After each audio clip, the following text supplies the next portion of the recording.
The Wild Wild West. Hey. Actor, magician, hypnotist, escape artist, television personality. There are a lot of parts to make up Steve Crawford. Steve and his team of experienced professionals would like an opportunity to tailor a program to meet your needs. Hey guys, welcome to Matt and Shane's Secret Podcast. We're doing a little road episode. I'm in Ontario, California, recording a comedy special, but we're recording an intro for my newest special that'll come out eventually. And I met you, Steve Crawford, dude. Great to be here. Lifetime entertainer. I met you. That was a crazy day we had. Well, I mean, yeah, it was Absolutely. Mostly you. You were doing stunts and shit. So this guy, don't let him fool you. The Wild Wild. You got actually hurt. I got hurt, a little bit injured. Your ribs are messed up. Well, that should be nothing to you. You're a stunt. How long have you been doing stunts for? Exactly. That's the problem. So now I'm all broken down and sore. So I did Daredevil stunts on the road for 30, 40 years. And that was for state fairs, festivals. How'd you get into that?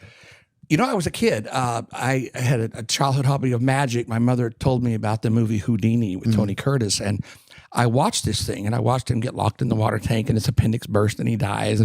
But something it affected me differently than it did the other people watching, and it grabbed me. You watched the Houdini, so you saw him die in the tank, and you're like, I did. I'm like, oh my torch. gosh, I want to do what this guy's doing. That is so cool. Yeah. I mean, if you're going to die, let's die in a water tank in front of an audience. You know, we're all going to die. True.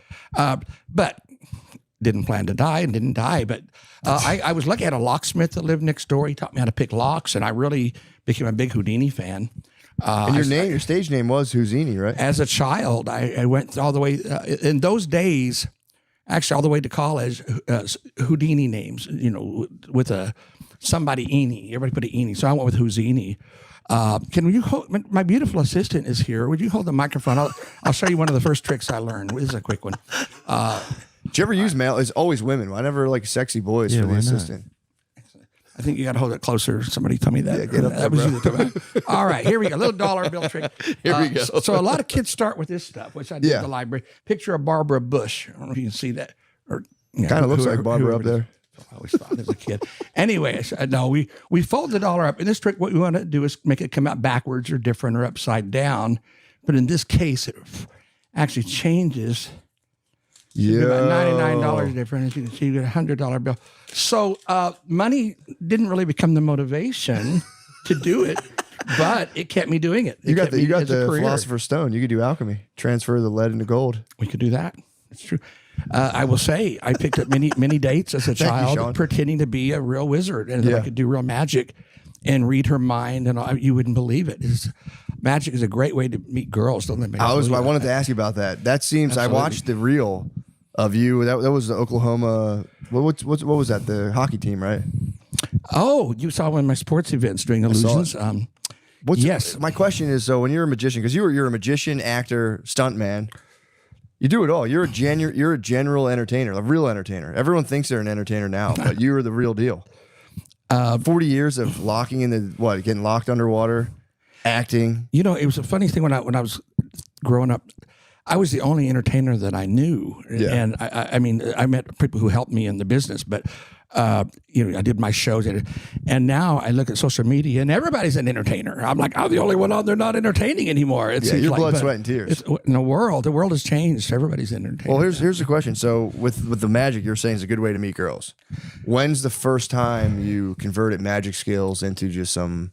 I don't know how graphic you want to get. So often. Well, I've got one true story, and it's a no joke. There's a victims protection order on file in Oklahoma. Hold up, bro. On you or the person? The girl who had a fatal attraction, and it was this that in '81 I opened for Alice Cooper. I was his opening act. We did some illusions, and I was a good guy. Backstage, I met with the people who won the radio passes to come backstage, you know, and friendly and. The band members were sleeping with people and all that. I didn't get any of that. And one of the rules I had. How old were you back then? I was very young. I was 18, 19 years old. Okay. So yeah. It's crazy. But yeah, one of my earlier gigs back in college days. I was in college when we hooked up for that. But I had been meeting girls in clubs and telling them I was psychic. So I felt bad about that. This even in high school. And would read their mind. And of course it worked. You know, they're just, we got this connection. But I had a rule I would never go out with a girl that I met at a show. Because what they see in the show is not who you are. I mean, you're you're playing a role. You're a daredevil stunt guy with security around you, and I mean, you're playing this image, right?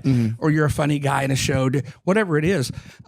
So those people don't know you. So I broke the rule one time, and boy, it was crazy.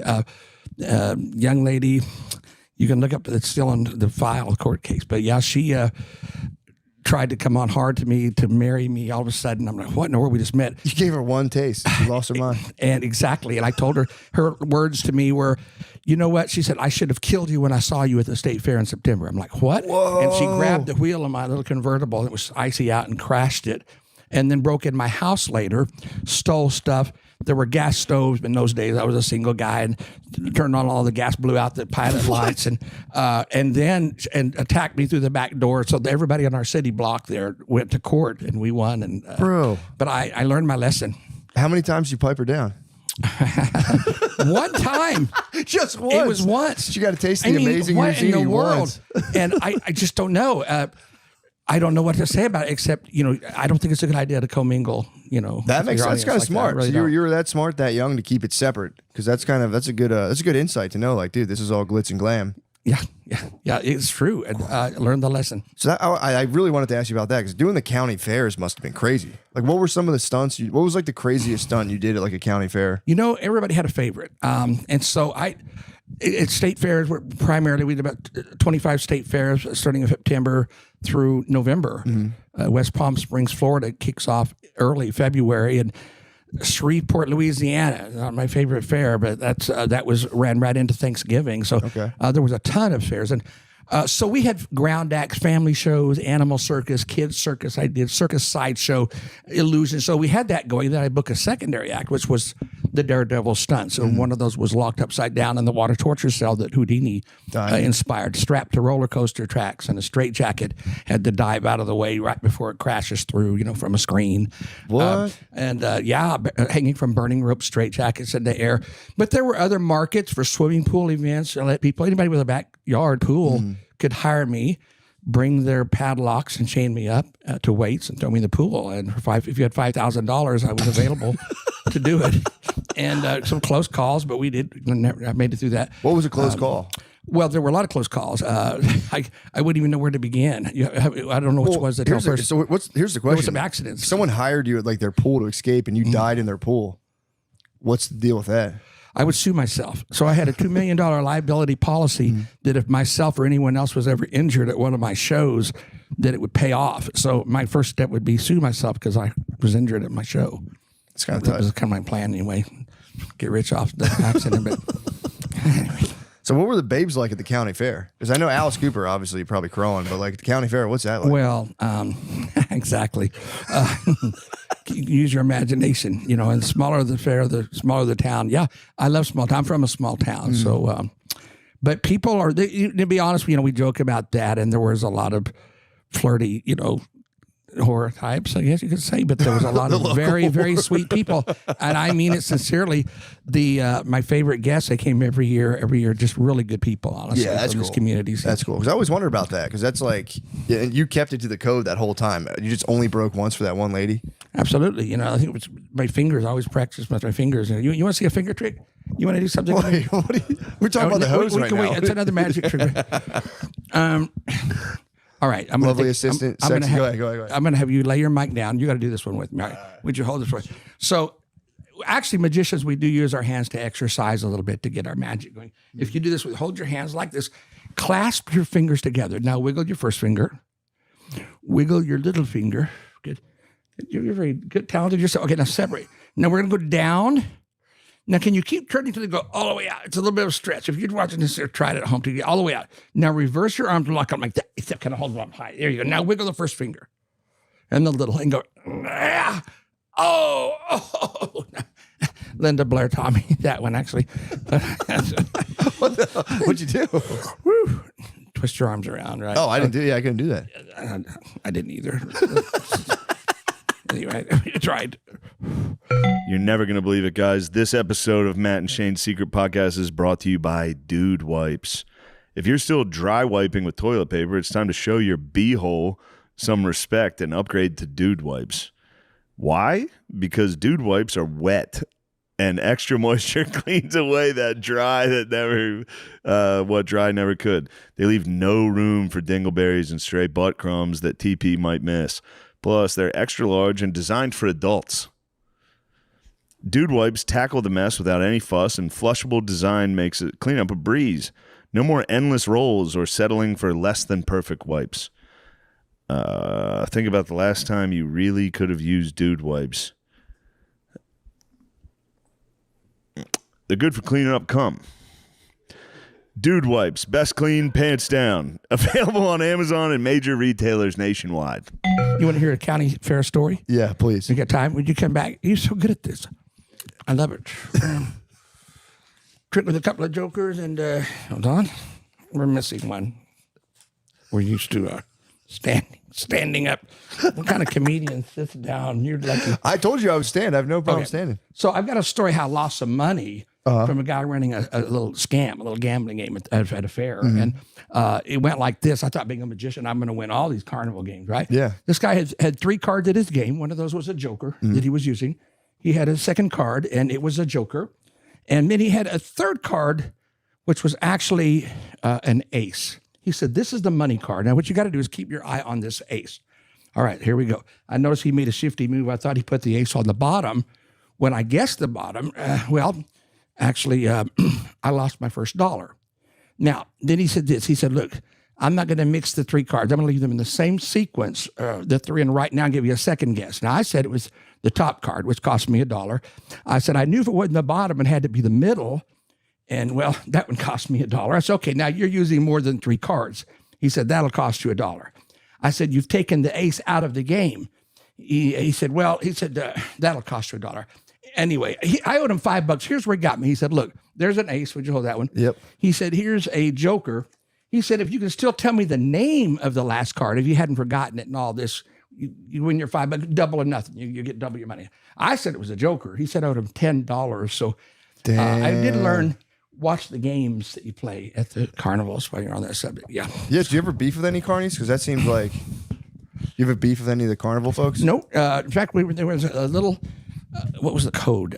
If you ever got in trouble with a guest, you holler out, was it Rufus? I can't remember now. It's been a while since I've been to that market, but all the carnies jump in and help you. Really? They do. They watch each other. They watch your back, the entertainer's back. That was one of the first things I learned. That's kind of a family. It's kind of cool. Absolutely. Yeah. So what would you do then? So if you were on the road like that and you weren't like, taking advantage of the babes, not in like a bad way, but I'm saying they're plentiful, I would imagine. Mm-hmm. What would you do? Like, you just chill all day and like do magic? Like, you're talking about? I'm sorry. After the show? Yeah. What would you do? There was no break at a fair. You open up in the afternoon. You do some shows. You run them into the night, and then you go back and you're just wore out. You've been outdoors all day. Typically, a lot of indoor events. Mm-hmm. But yeah, and go back to your room and hide.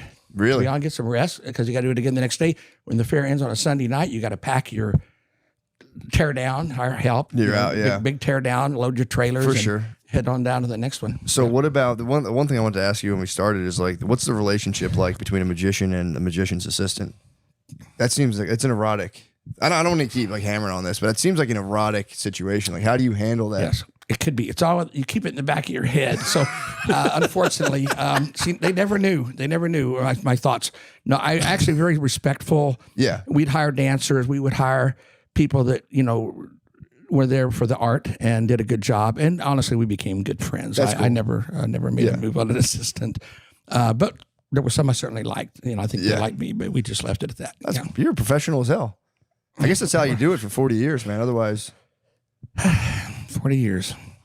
It was that long till I could get out of it. And I did comedy clubs in the 80s. Did I hear about that? No. So I had 3 comedy club acts. And it was an agent that convinced me to do this.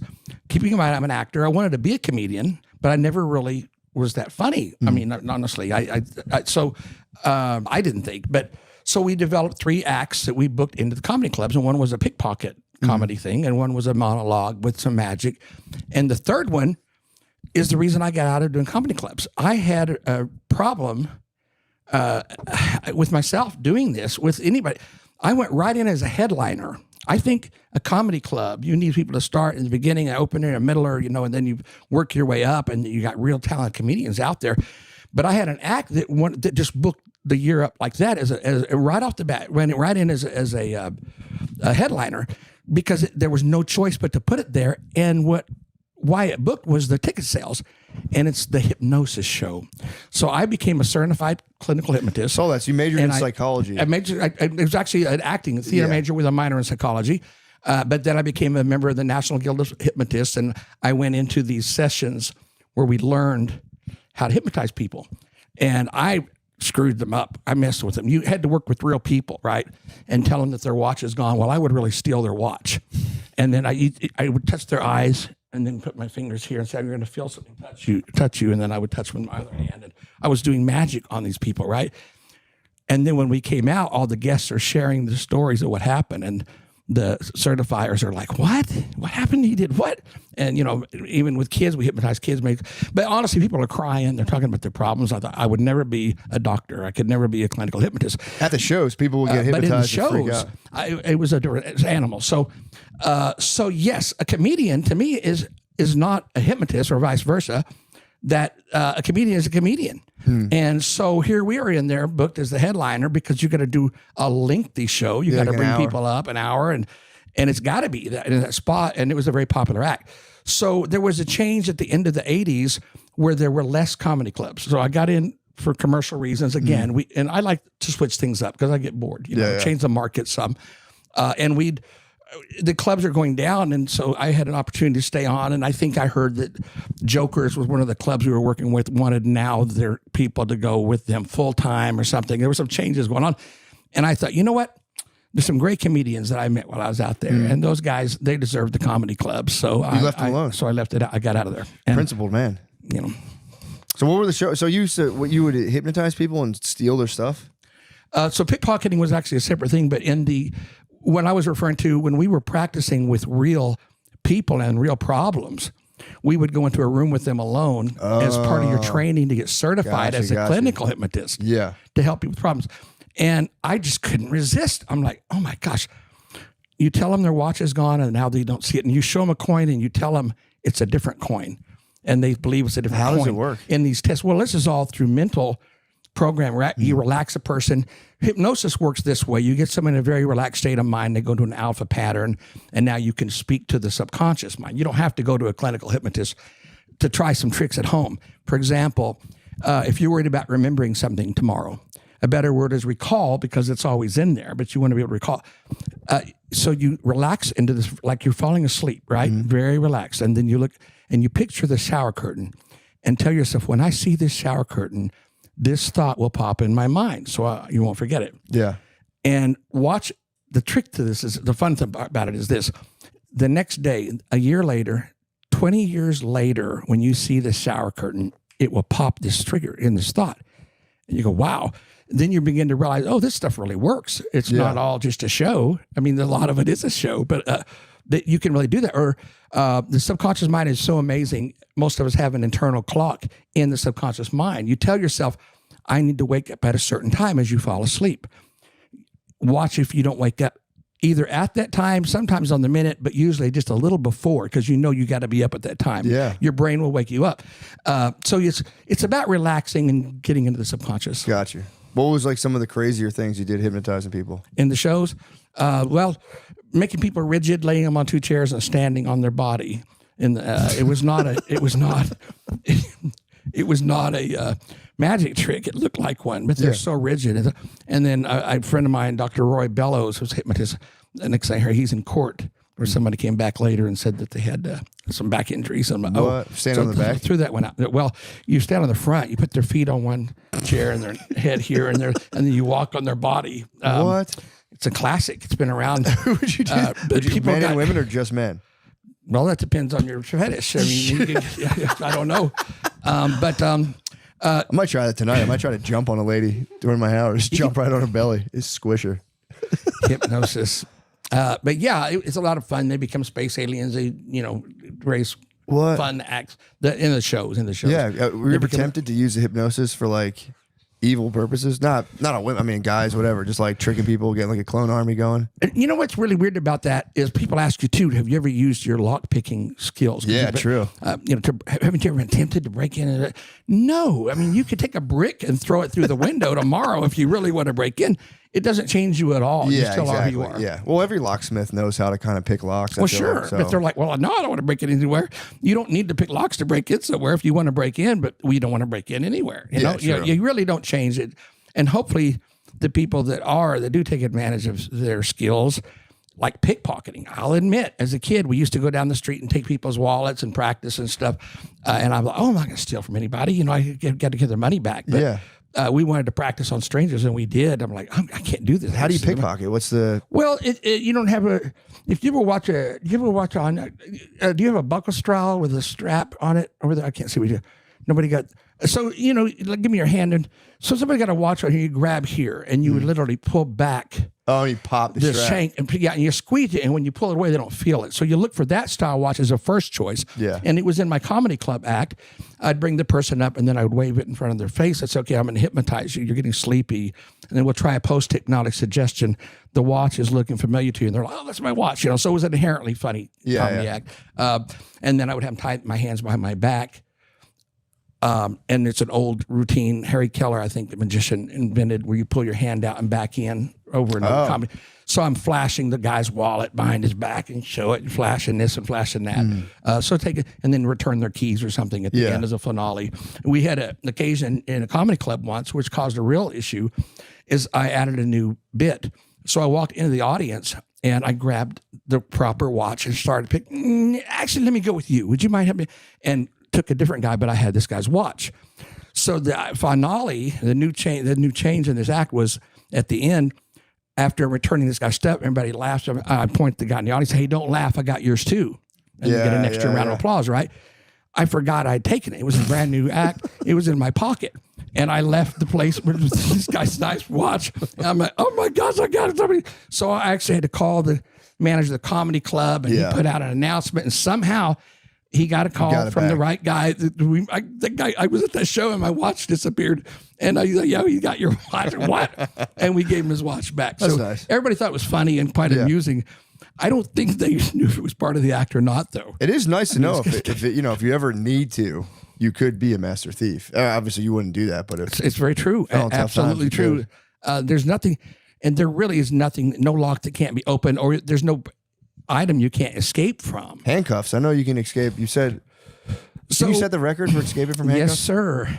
I wasn't going to mention it, but I have a world record. Well, that's boastful. So less than 2 seconds. Came front page news as Steve broke a world record with the escape. We're ready. I've got the stopwatch. Okay, go, G. Yeah, out. Whoa, yeah. Go ahead. Let me see these. All right. Very good. Look at the stopwatch, Steve.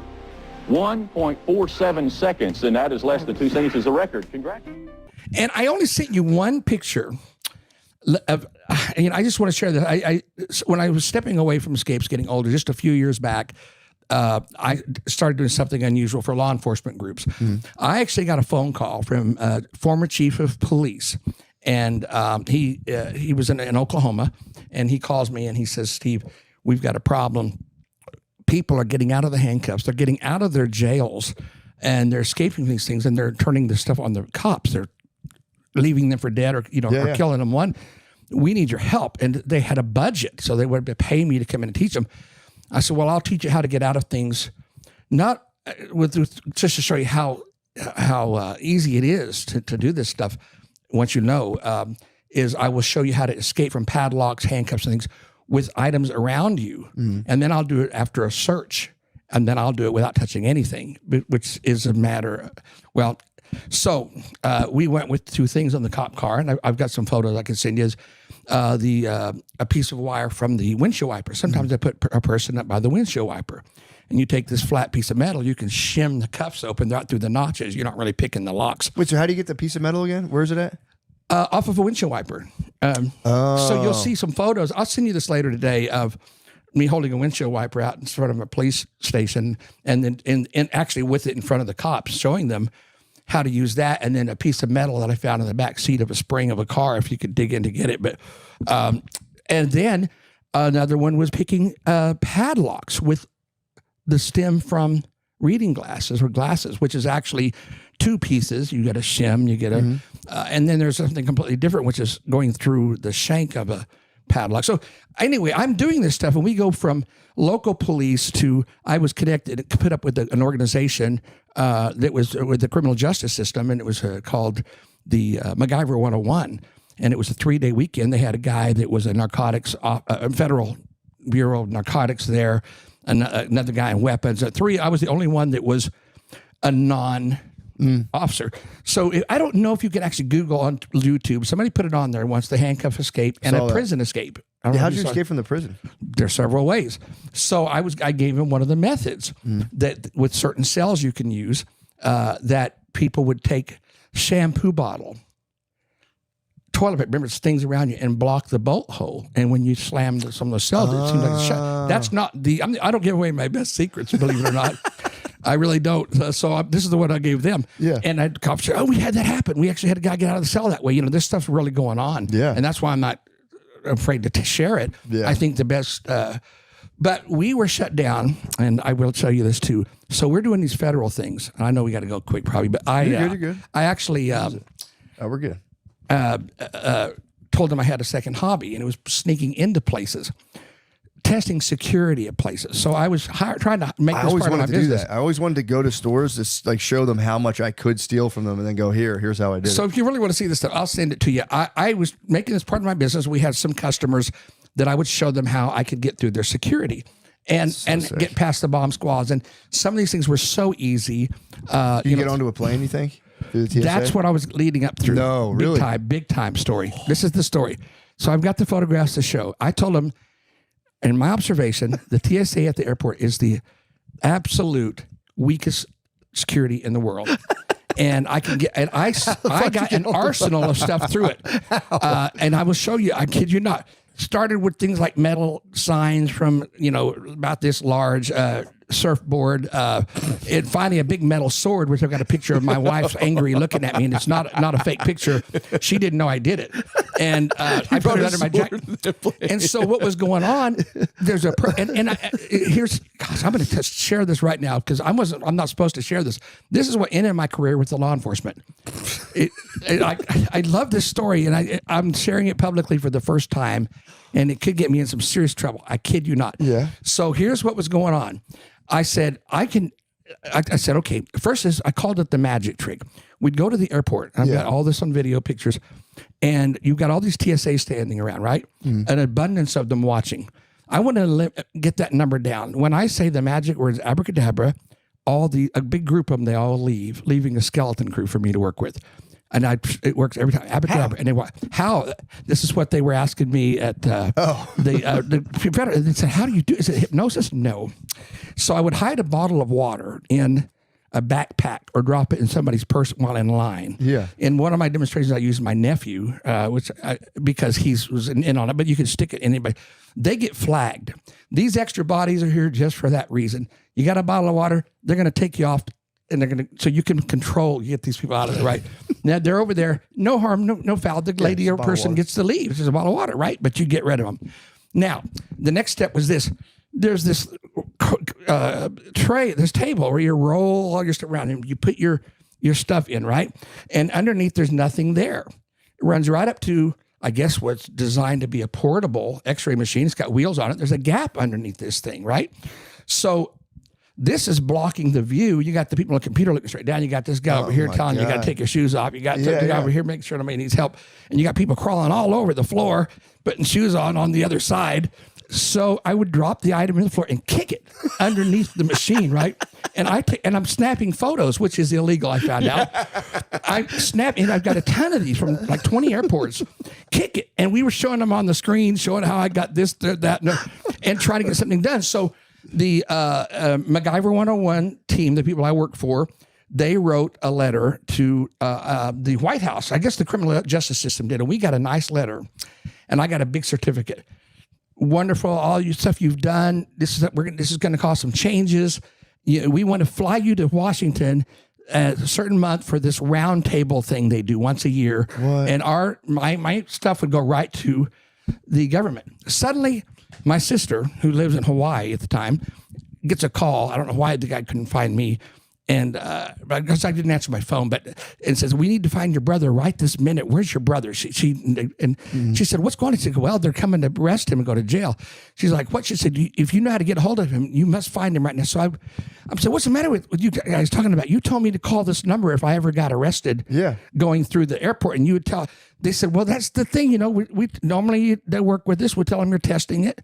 Or we would, talk to the judge and you're working for us, you're helping. Yeah. And he said, no, he said, the TSA are pissed. He said, these guys, they say they're going to make an example out of you. What? That you're guilty of several felonies. Not only did you not work you're not a lot in law enforcement. Yeah. That you took pictures, you manipulated officers and bragged about it out of the area and endangered lives by showing people how to do this. Who'd you show though? I put it all over social media. Oh, fuck. Everyone. And I told them I was going to do it. I said, let me tell you something. I'm not going to be part of a cover-up. Yeah. I said, if we show the public what's going on, they'll change it. Yeah, for sure. Because I am not so egotistical to believe that I am the only one on earth who's going to see that and can do it. That's pretty smart though to kick it under. They made some major changes. Pens. So if you look at my photographs of airports, or you have a good memory, go to the airports now, and they're all a little different. You can tell they're experimenting. They've changed some things. They've got a wall they're putting now under the thing that runs further back, so you can't control something right up to the. To kick it under. They've got a machine now to bring the carts back around that they've made. They're finding ways to complicate this thing, and I'm very thankful that happened. Why did they arrest you? How'd you get out of that? So they were looking for me, and my guy, he says, I need you to hide. I'm like, what? He goes, I'm dead serious. He said, because if you get arrested, we may not know where you are. Yeah, it's like federal stuff too. Yeah, he said, it's a TSA. He said, these guys are not joking here. He said, they are mad. They're They're never joking. So they're always fucking grumpy. He said, we're going to fight with them. So he came back. He said, it's been resolved. There's 3 conditions. One is we can no longer hire you. You lost the gig. No more teaching the officers. We got to end this. No more airports. No nothing. Number 2, you got to delete all your social media posts, which I did not do. I still see some pop up in memories, but somebody deleted some of them. And they said, number 3, they want to meet you in person. I'm like, why do they want to meet me in person? He goes, I don't know. They just wanted to see. No. I said, I'm going to do everything but that. Yeah. Because that sounds like a trap. Yeah, really. Turn yourself. I'm not an idiot. But anyway, so no, I never. They said, and he told that part of the condition. Not only can you not tell anybody what you did, you can't tell them why you can't do it anymore. This thing just has to go away now. Yeah, just disappear. So that's why this is the first time I've shared it, and I'm a little upset. That's kind of annoying, man. How big was the sword you got through? How big what? How big was the sword that you got through? Oh my gosh! I should have sent you that picture. It was from the floor to here. What'd you do with it once you got through the security? Well, I carried it around, but it looked like this. I took it out the plane. Did you get weird looks with the sword? Well, the photo that I'll send you, we're at the gate where my sister is flying one place, right, from one plane, and my wife's there. My wife said, you can never do this stuff when you're with me, which I didn't typically. On this, and so I had 2 versions, right? Some of the stuff I just carried on me and tossed it down, but I usually use the jacket, okay? Yeah. And I would use the jacket to kind of drop it to get whatever it was underneath. I got you. And then when I'm down tying my shoes, I would retain. Sometimes something got stuck under there. It wasn't the sword, but I would just crawl over there and get it because everybody's on the floor putting on shoes. This is the weakest thing I've ever seen in my life, and one of the officers even saw me once, and I said, I dropped my wallet. And it was just, underneath. I got sword. But the sword. So we're done through. We got it through to the gates, and that's from there on. It's really no big deal. But I'm saying goodbye to my sister, and I'm holding the sword and the photograph behind my back, and you see my wife going, and I had somebody take the picture, right, of us leaving, saying goodbye. We're hugging, and she's just going like, so she's still mad. She knows you got that thing on you. She's very upset about that. So that's a real photo. I'll show you. I wanted to put it back on social media even after. It was so funny. That's when some of this was going down. And how long ago was this? 7 years. I think before I moved here. I don't know why in my head I feel like if a crime happened 7 years ago, you're good. So and that was one of the reasons I left where I'm from, Oklahoma, was that to move to California. That was a reason. The fact is, I had studied acting in college and always wanted to be an actor. I thought you were a great actor. You did great. Thank you. I think I love doing it. It's really something I've worked on it since a kid, and I want to do it as a career. And it was one of those things where I was going to come out here right after college, but I couldn't. I got trapped in my career. Once you start booking annual stuff, now they're going to book ahead. You're booked that month this year, so they book you the next year. And next thing you know, 30, 40 years has gone by, and you're just, and so it really took COVID as well to shut everything down. And I said, I'm never looking back, to go into acting full time. Did you get any long-term injuries from doing like stunts and stuff? Covered with them. Are you really? Absolutely. Yeah, covered with them. I did an air show stunt, did an escape, and I had a bad landing. How high up? More than 10,000 feet. But it's not, it was an escape from a box, which was a thing where the audience thinks that they're going to. I was actually booked by a man named Etzel Ford. He has an air show team, and he came to me. He said, I know you do stunts. He said, can you do something for air shows? He said, we need a new act or something to go with us. And he said, in air shows, in most shows, you want people to think you're going to die in a stunt show, but in an air show, you want them to know you're going to die. And I said, I had the idea. What if the audience thinks they're going to die? He said, even better. So in this effect, I drop in the plane in the box, and the audience is told it's falling out of control. So they take it up in the plane, and the audience can see the chute open, and they go, Steve was open to shoot.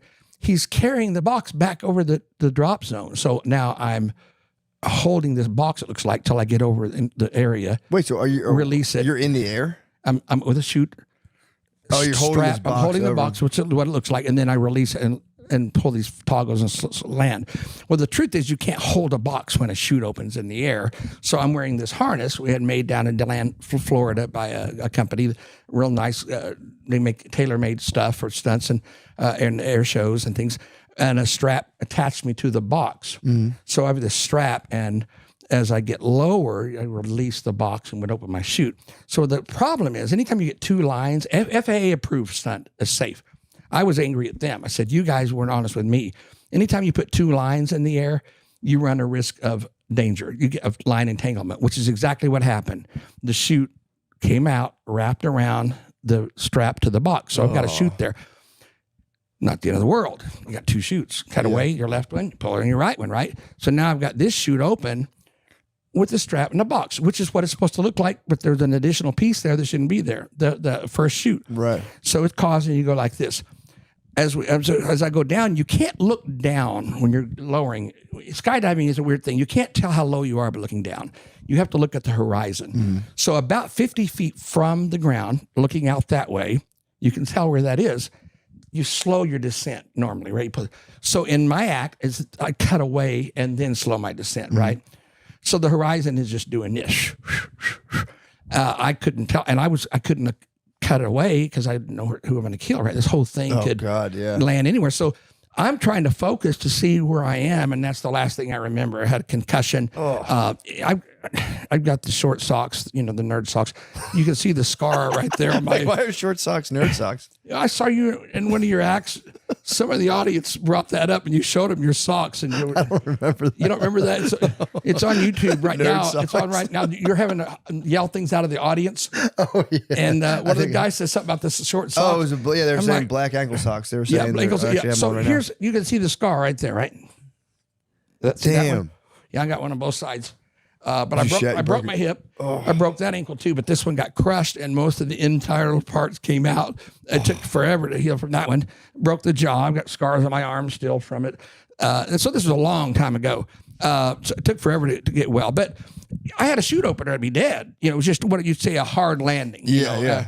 And I tell you, it amazes me. People in the old Army, those guys never did have opportunities. They always came down hard. I don't know how they did it. That's crazy. Commendable that they would ever put up with that. But yeah. So yeah, I had spikes through my body one time. There was a guy who'd hired me before. It was a thing where I used to get chained in a chair, and we'd had a martial artist with a screen with spikes, and he would come running down. I'm gagged, and he would kick through this thing after a 10-second countdown, and I would roll under him basically. Come out. And so this guy hires me, and he says, "Can you do this act? I'm going to have people bring stuff to the show." I'm like, I'm exhausted. And he's got a pole in the stage, like a flagpole. He goes, "We're going to wrap you around this pole instead." I'm like, okay. And I said, we'll do a pair of handcuffs. Give me 10 seconds to get out. And then he has people bring stuff to the show and brings it up on the stage. I'm like, what in the world are you doing? He's an EMC. He had hired me 10 years before. Was it EMC?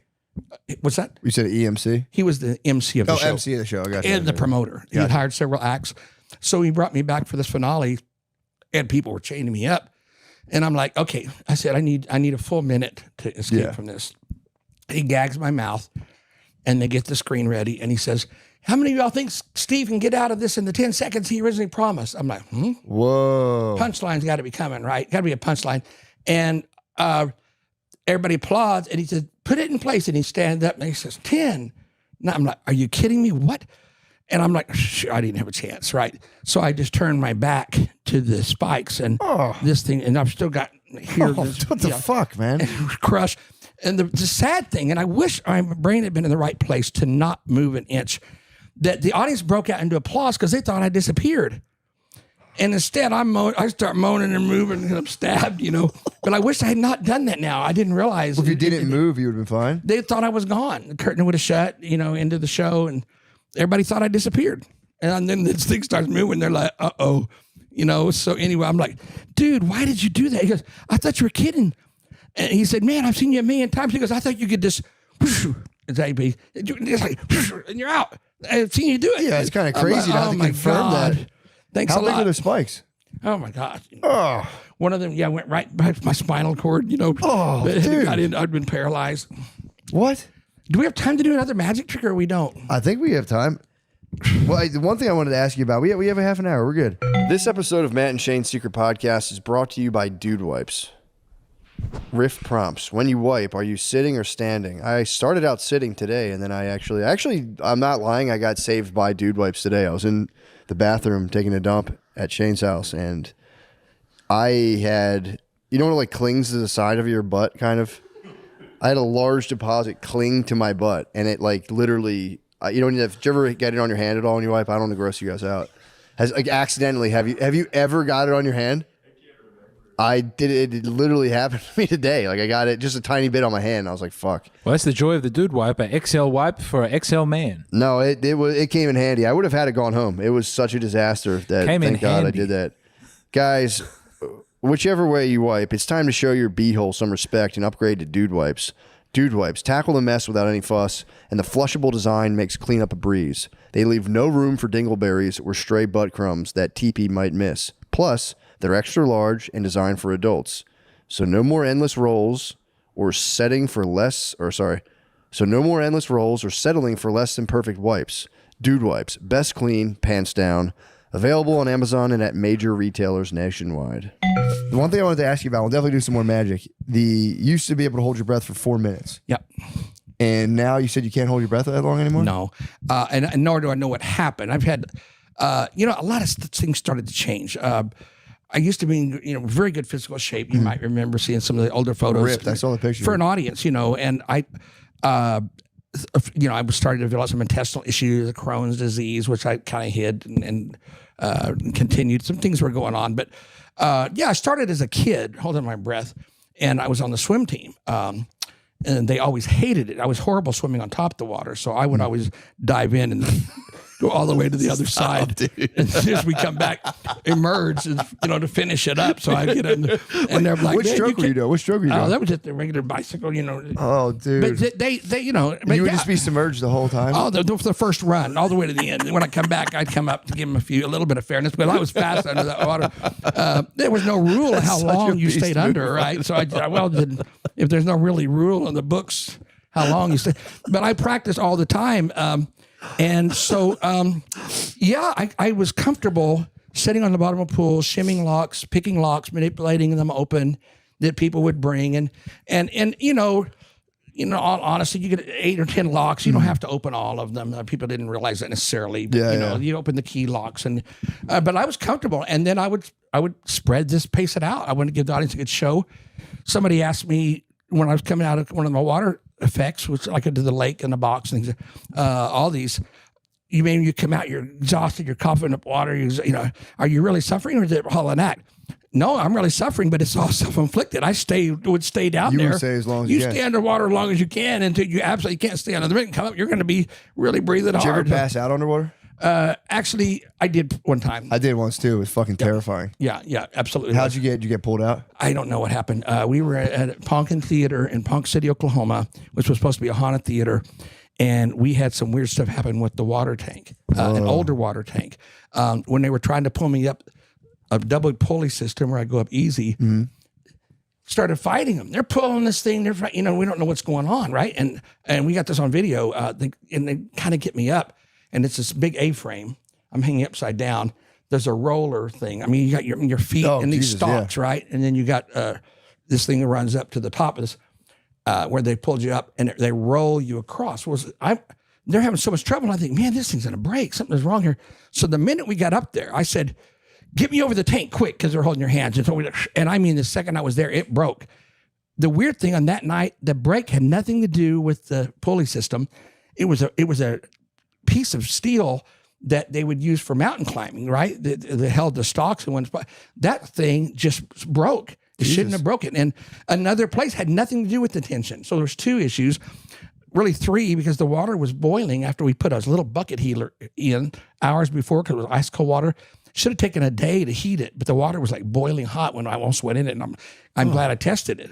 So this was like a haunted theater, and everybody's telling me all this haunted stuff's going on. I'm like, I just couldn't believe it. And then all of a sudden, everything starts going downhill for my act. So when I hit this thing, I didn't get any air because I wasn't prepared, right? Yeah. It's a 1, 2, 3, 4, 5th one, hold it, go in, and I'm good for a while, right? In this case, I was probably on the exhale, and I went down.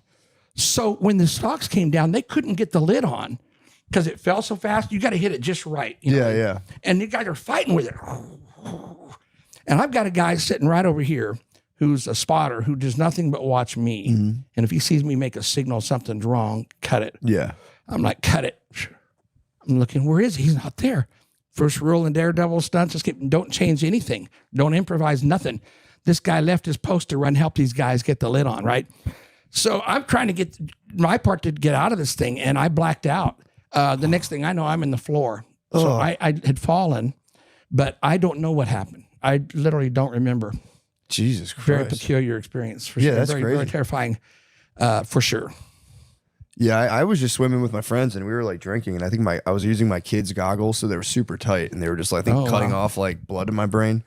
And I tried to go back and forth in the pool, and I was coming back, and I remember coming out of the water just lungs full of breath. I somehow just propelled myself out, like kind of blacked out, and then I fell forward again, just hit my chin on the edge of the pool. Water is so dangerous, and even for an escape artist, and I don't like to tell all my secrets, but I do everything I can, I could do to make these things safe. Like chained up, thrown in a pool, is that I would have a signal, to something's wrong, and we would tell the audience, well, they'll have to jump in and pull these heavy weights all the way to the shallow end to get me out. Well, the fact is we had a rope with a hook on it. But then I'm like suffering later, and I'm asking my guys, because could you see me? And I really couldn't see that well. The water was too chlorinated. I just couldn't see it. Or we're in a lake. I almost died in a lake. I showed you a picture of this, I think, yesterday, coming out of the lake, that was totally unexpected. Wooden box was in a lake, and I did what I had to do to open it, but the wood had sealed, and I mean, it was a tough sucker to get out of there. Once I got out, I'm exhausted, and I'm trying to work my way up. Lo and behold, we've got quicksand or something underneath the water. When I get to shallow enough to walk, it takes me down, and I'm like pulling. It's hard to get my head on wet shoes. They're gone. Yeah. And I mean, I'm fighting to get my feet out of this. And my guys are coming out. So the photo I've got on my phone, if you see, but they're coming out to try to help me, and then they're sinking. Oh, fuck. I've got 5 guys, 10 guys are rescue guys. They can't even get to me, and I'm just like, and I'm so tired. So water. Yeah, water's dangerous. It didn't scare me, but water didn't scare me like some things like height scare me. Yeah. But it's very dangerous. Yeah. It is peaceful though underwater. I have little kids, and we'll go in the pool, and every now and again I'll just disappear from my whole family underwater for a good minute. And it's just the absolutely best. Just the fucking best. Just to go underwater. I can't hear anything for. Yep. And that was my seconds. life. Circling back to a question you asked, I would sit there underwater and comfortably do my thing and enjoyed the peace and quiet until it was time to come up. But then one day it changed. I just lost that ability. It's crazy. So I went to a doctor and I said, we got a serious problem. I got bookings. I said, listen, I can hold my breath a lot longer than this. I can't hold my breath. I don't know why, as much as I practice. And so they even did a heart test, massaged my heart. They said, this sounds like it's a heart thing. And no, your heart's fine. And they finally said, listen, whatever weirdness it was that you were gifted with, to hold your breath before minutes is just gone. Whoa. You know, your body's changing. Just time for acting. You know, it's time to go to become an actor. Like, I got to survive the last. So the thing that changed was I went from a comfortable performance, because it's a show, even if there's danger, even if it's tough, you know, it's still a show, a comfortable performance to put on a good show of fighting against death, struggling, you know, to a real fight against death where I'm going as fast as I can and suffering every minute. Did you still keep doing them even after? No, I didn't book anymore after that. I had to, but I finished my contract. I mean, I had bookings. I had a religion about it that once the deal is made, you know, you don't pull out. If once you sign, you're going to be there. And I mean, I don't recommend this for everybody, but it's the truth. You know, I did a show with a broken leg once.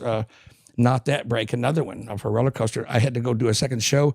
So how'd you break your leg on a roller coaster? Well, that was a thing where I'm strapped to the roller coaster. I think I showed you those pictures. The straight jacket, and we put a screen up, and the roller coasters come in. I have to dive out before it comes through. And I did this a long time ago. Yeah. Way back. Spring Lake Amusement Park in Oklahoma City was the first one I did, and that was in college, way back. Some other guys have done it since then, but it was my original act. And there was a way I knew that the roller coaster was so close, right? So you don't want to jump out too early or it looks boring. So you got to wait till it gets there and then jump. It caught your leg? What? The roller coaster caught your leg, you're saying? No. I thought it was closer than it was. So it's like with flying that, you know, you don't trust your eyes. You got to trust the instrument. So I had a way of knowing where it was that I didn't trust it. It sounded like it was there. I'm like, I don't have time to jump up and land on this platform. So I just went straight down under the tracks and dropped 15 feet. Oh, Jesus, broke the ankles again. My poor body. You talk about, I had a total hip replacement last November. Yeah. It got so bad I couldn't walk that year, the pain. And I'm like, no, I'm too young for a hip replacement, doctor. But that's the best surgery you can get, boy. I tell you what, I'm really? I can't tell. I've ever had a problem. I'm not as limber as I was, but I will say that, you know, because you're not allowed to stretch after 6 months or something. But we live with it, and I think it was all worth it. Nice. You know? And the one thing I wanted to ask you about was I found this kind of fascinating. You were on, what was the TV show you were on, the cooking show, America's Worst Chef or something? That was very recent. Yeah. Last year, or was it the year before? I lose track of time. I'm doing my acting thing, and there's a strike going on, and I was on a series, an Eli Roth Scary series, which was still on Max, playing an exorcist, and we were going to have additional shows, and we got shut down for the strike. And I'm like, oh man, this sucks. And so I asked the union, well, what can we do? They said, well, you can do reality shows. So I am the world's worst cook. I'm really horrible. When I was single, I would throw everything in a bowl, turn on the stove high as it would go, stir it up, didn't care what it tastes like, throw all the things that you need to eat in your four groups and eat them. Yeah. And but I was on the road eating out my whole life. And then I marry a girl that was a great cook, and she doesn't allow me in the kitchen at all, period. You know, I made a mess when she leaves to see grandkids or something, you know. Yeah. I've rent the microwave. I've done it. But anyhow, so I auditioned and got on World's Worst Cooks. I think it's pronounced that way. Yeah. It is Worst Cooks in America. World's Worst Cooks. Season 27. And it's crazy. Yeah, 27 seasons, lady, man. That's crazy. Chef Ann Burrell, I think I'm saying it right. Yeah. You know, she died here just 2 weeks ago. That's nuts, man. And it's just so sad. She was a great lady. Yeah. We had a lot of fun on the show. You know, of course, she's yelling at you, and you know, we're hamming it up. The bad cooking was all real. People think I made that stuff up. You know, we hammed up the performance a little, but it was all real. But we're really shocked, and I had a great time though, and some great memories. And sadly, she was going to take a break from the show, but she told me she wanted me to come back, and so did the producers. They occasionally do reunion shows, the worst of the worst, and they're going to have me back because we had such a good time. And I wasn't sure if I wanted to go back. I thought, is this really the image I want with my acting? Yeah. But now that we lost her, I'm like, you know what? If I'd known, I'd definitely gone back quicker. Very nice lady. Yeah, it's a shame she died. I didn't realize that show had so many seasons. That's crazy. Nor did I. I've heard it once or twice before that. You know, yeah, I didn't really watch it. Yeah, because like Triple D's got to be at what, like 30 seasons? Like Diners Drive-Ins has to be at least like 30-something seasons. Yeah, it's got to be. I haven't seen that in years. Is it still on? I think so. I think it's actually like shot in like fucking 8K now. I think they really stepped up the production on D3. Interesting. But yeah, let's set some tricks, man. Let's close this thing out strong. All right, you're on. Here he is. Sorry to make you wait so long. Oh, that's okay. Happy to help. What made me think of this when you talked about the spikes and cutting and a little bit of rope magic today? Okay, but you're going to be my assistant. Oh, nice. Speaking of, I don't know if you can get this. We just stabbed my neighbor over here. Maybe you've heard of the famous trick where the rope floats up into the air. Someone climbs the rope. That'll be you. Okay. Disappears, and then the rope falls. Have you heard of this? No. The East Indian rope trick, very famous. Well, that's okay because I don't know that one, but that would have been a good trick. All right. Now, I really do know some weird things with rope, though. For example, have you ever wondered what happens when you take the ends off the rope? You can actually get a looper of rope when you do that. But to do the trick I want to do today, I'm going to need 2 ropes. They have to be exactly the same. Now, this is where you come into the trick. So would you hand me the center of the rope? Just got to give me the middle. Right here. All right. Mr. Microphone, would you agree? If we cut it here, that would give us 2 the same length. All right. That's the spot selected. Very careful. Take the scissors. Don't cut the fingers. Just cut the rope. Grab the scissors. I'm going to give you a nice injury. Right there. Don't cut the mic cord either. Right? All right. But we're a little off on the length. That's okay. I'm going to have you even these out. Let me line them up straight and ask you to cut this off right here. That should do it right there. Where you want? Right there. I think that should make them exactly the same length. All right. Now we have 2 ropes. Okay. We need 2 ropes exactly the same length. Would you mind cutting that right there? Just give it a good cut. There we go. Right there? That's the way to do it. Now we have 2 ropes exactly the... Have you ever had something called deja vu? Yeah. Have you ever had something called deja vu? Yeah. Have you ever had something? Yeah, you knew that. You heard that one coming, I bet. Here we go. Just say abracadabra. Abracadabra. All right, we're just going to start all over. Here we go. Now, to do the trick I really want to do today, we're going to need 2 ropes. They have to be the same length. That's where you come into the trick. Grab the middle of the rope and just lift it up. Hand it to me. Now, would you agree if we cut the rope here, we'd have 2 the same length? Like pretty fair. Would you grab the scissors again, cut it just like you did before? Here we go. And darn, we're a little off on the length. Would you mind cutting it? You know what? Rather than go through all of that again, I think if we just do the trick, we can actually correct the length. So let me give you a good view. You look like a good knot, right? Hold on to the end of the rope real tight. Don't let go. Watch the knot. You can let go now. A lot of people think it's a trick knot. That is why I always like to untie it. Come here. So everybody can see that it is indeed a real knot. Yeah. All right. Now, Matt, would you like to put 2 ropes back together yourself? Yeah. I know you can do it. Big fan of yours. You know, I got a carpet named after you outside my door at home, too. Right? All right. I'll get the scissors here for you. Always been a big fan, by the way. Thank you for having me. All right. Sure, we're going to tie the ends of that one. We'll give it a cut. And I want you to pick a rope. Do you want to use the one I just tied and cut or the rope I'm going to cut right now? I'll take the one you're going to cut right now. Which one? This one? Yeah. Let me get that cut. I always give you a chance to change your mind. Would you like to change your mind or keep the mind that you have? Okay, I'll keep the one that You're going to keep his mind. All right, here we go. So we're going to tie these together for you, just like that. All right. Hold it on the end. All right. So you won't be able to do the magic wave because you got a mic. So instead say the magic words. Abracadabra. Alakazam. Alakazam. Say, oh, what a great magician I am. What a great magician. Now, you don't have a hand, so take it in your teeth. Pull the knot off like a real escape artist. Ah, you did it. There you go. There we go. Good job, man. Oh, it's done. You can keep that as a souvenir. I will. It might be worth pennies someday, right? Yeah, how'd you even do that? That's crazy. You did it. You did it. True. Magic's in me. We can do another trick if you want. I'll show you how one is done. No, I would never reveal Do you want me to show you how a trick is done today? If you want. I thought magicians stand get up killed over for that. This is a special show. It's the secret. True. Podcast. Yeah, show me the secret. You got Show me the see secret All trick. right. Can we take a little break and we'll Yeah, do take a over break. here? Take a break. All We'll right, end it up. we'll be right back with the secret for the secret broadcast show. Okay. All right.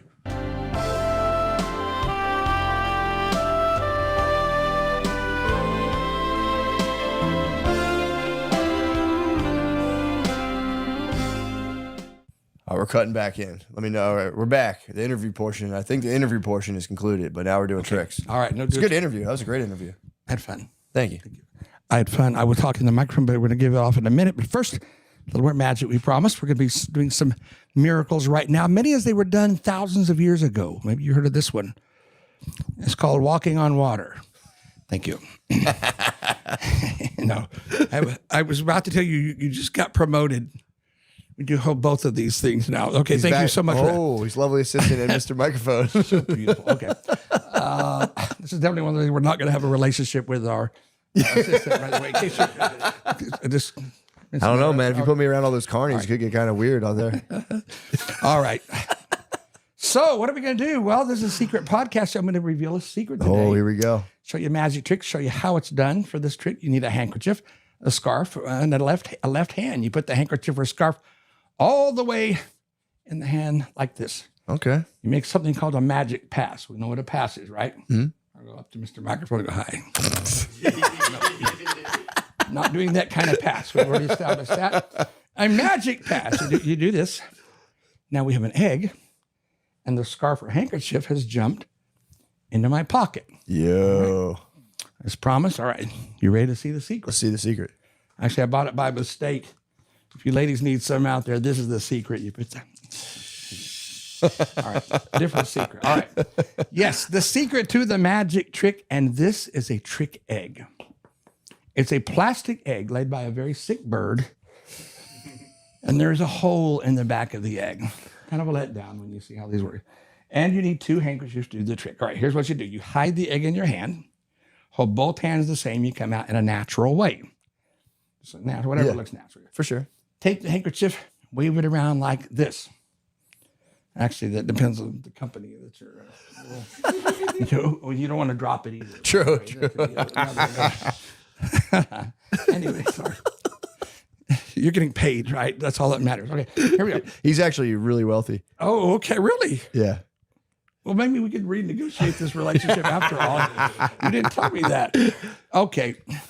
So he's in the top 3%, I would say, in the country. Wow. 3% of what? Earners. Really? Amazing. Congratulations. Apparently he has a huge dick. I don't want to make it weird, but he has a huge dick. This job pays a lot. Huh? He's got a huge dick, too. Oh, yes. Money, big dick. I guess you're getting a lot of fans right now. Gosh, I didn't plug my Instagram. You guys follow me on Instagram. Plug it. Entertainer Steve Crawford. Entertainer. You type entertainer, I'll pop up. Why did I do that? Because I'm from Facebook country and I'm trying to get some new friends out here. So got you. Nice to meet you guys. Okay, so where were we? Oh yeah, you hide the egg in your hand. You hold both hands the same. Come out in a natural way. Take the handkerchief and you start placing it in your hand. But we know it's going where? In the egg. In the egg. It actually goes all the way into the egg. There we go. You make the pass. You show them the egg, and you tell everyone that the scarf or handkerchief has jumped into your pocket. Now, there's a couple of quick rules. Why do you show them the egg? Can't show the egg. Well, you show them that it has turned into an egg. But just a few tips. He's got a point. First of all, don't show anybody the back side of the egg, right? True, That's important. The Wild Wild West. And make sure the handkerchief in your pocket is the same color as that one that's in the egg. Right. If this doesn't match that, you're not going to fool them. But what do you do if they see the back of the egg? I mean, where you guys are standing, you can see the red. Well, you don't tell them it's a handkerchief. You can tell them you cut your finger, you're painting it, chicken banged his head trying to get out. I may even be a magician, but as you probably got to feel for, I'm an honest guy. I try to be honest. So here's what I like to do. Make a real magic pass. Peel the hole off the egg like that. Crack the egg so everybody can see. Hold on a second, brother. Yo, you tricked us. That is a real egg. You tricked us. Oh, gravity's strong over here. Sorry. And that's what I like to do. And that's a magic secret. You tricked us, bro. You didn't give us the secrets. That's awesome. That's a good secret. I'm a magician. What do you mean? I lie a lot, right? But it's a trick. All right. That was pretty cool. Thank you very much. Hell yeah. Thank you, Steve. It's been fun. Appreciate you. Bye. Goodbye. That was great.